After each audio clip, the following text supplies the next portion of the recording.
73စီဝယ်ယူရမှာဆက်စွမ်းအားအလိုက်ဝယ်ယူခွင့်ပမာဏကိုသတ်မှတ်ပြီးပုံမို၍ပြည်သူသည့်စနစ်ဖြင့်နေပြည်တော်ကောင်စီနယ်မြေရန်ကုန်မြို့မန္တလေးမြို့နဲ့တောင်ကြီးမြို့များမှာမလ29ရက်နေ့ကစပြီးရောင်းချသွားမှာဖြစ်ပြီးကြံမြို့များမှာလည်းအခုစနစ်အားဆက်လက်အကောင့်ထဲပေါ်ဆောင်ရွက်သွားမှာဖြစ်ပါတယ်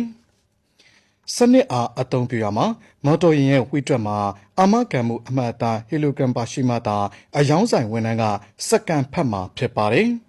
။အဲ့ဒီအချိန်မှာဂတ်ကားဖြစ်ပါကဂတ်ဆိုင်တွင်သာဝယ်ယူရန်စာသားပေါ်လာမည်ဖြစ်ပါသည်။ဓာတ်ဆီဒီဇယ်ဆီကားများဖြစ်ပါကမော်တော်ယာဉ်နံပါတ်တစ်ပတ်အတွင်းဝယ်ယူခွင့်ပမာဏဝယ်ယူပြီးတဲ့ပမာဏဝယ်ယူရန်ကြန့်ရှိတဲ့ပမာဏပေါ်လာမှာဖြစ်ပါတယ်။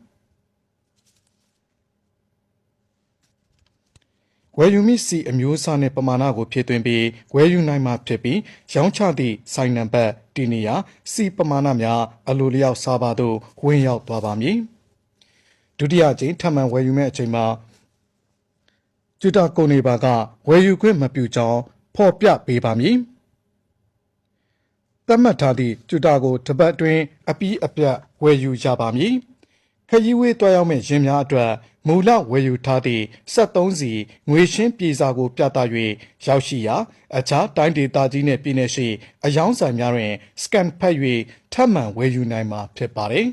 ။အဝေးပြေးပြေးဆွဲနေသည့်အထူးဘတ်ကားလူမှုကူညီရေးရင်လူနာတင်ရင်နေပန်ရင်စီပင်အမိုက်သိမ်းရင်ရေပုတ်ဆုပ်ရင်စားတဲ့ခြင်းများကိုကတာမတတ်မှတ်ခြင်းမရှိဘဲအယောင်းဆိုင်များမှလိုအပ်သည့်ပမာဏအတိုင်းစီစစ်ရောင်းချပေးမှာဖြစ်ပါတယ်။စကန်ဖတ်၍မှတ်တမ်းတင်ထားပြီး online monitoring စနစ်ဖြင့်ကြက်မှတ်ထိန်းကျောင်းသွားမည်ဖြစ်ပါသည်။ကုန်တင်ရင်ကြီးများအနေနဲ့မြို့ပြင်ရှိ73စီဆိုင်များတွင် QR code စနစ်ဖြင့်ဖြည့်သွင်းဆောင်ရွက်ရမည်ဖြစ်ပါသည်။စက်မှုလေယာကဏ္ဍတွင်အသုံးပြုသည့်ထွန်စက်လေယာသုံးစက်ကိရိယာများအိမ်တွင်းစက်မှုလုပ်ငန်းများနှင့်မီးစက်များအတွက်စွမ်းအင်ဝန်ကြီးဌာနမှသတ်မှတ်ပေးထားသည့်ပုံစံတွင်ဖြစ်ဆက်၍နေဆက်သောအယောင်းဆိုင်များတွင်မှတ်တမ်းထားရှိ၍ရောင်းချပေးမှာဖြစ်ပါသည်။73စီအယောင်းဆိုင်များအနေနဲ့ဘားကုတ်သို့မဟုတ်ကြွာကုတ်ဖတ်၍ရောင်းချပေးထားမှုနှင့်ပုံစံတွင်ဖြည့်ဆက်၍ရောင်းချပေးထားသည့်73စီပမာဏကိုသာပြန်လည်ဖြည့်တင်းခွင့်ရရှိမည်ဖြစ်ပါသည်။ရင်တစည်းချင်းအနေဖြင့်တပတ်စာဝယ်ယူခွင့်အကျင့်ရည်နဲ့ပမာဏကိုထုတ်ပြန်ပေးမှာဖြစ်ပြီးတတ်မှတ်ချက်အတိုင်းရောင်းချပေးသွားမှာဖြစ်ပါသဖြင့်ပြည်သူများအစဉ်ပြေချောမွေ့စွာ73စီဝယ်ယူခွင့်ရရှိရေးပူးပေါင်းဆောင်ရွက်ပေးကြပါရန်စွမ်းအင်ဝန်ကြီးဌာနမှမေတ္တာရက်ခံအသိပေးထုတ်ပြန်ထားပါတယ်ခင်ဗျာ။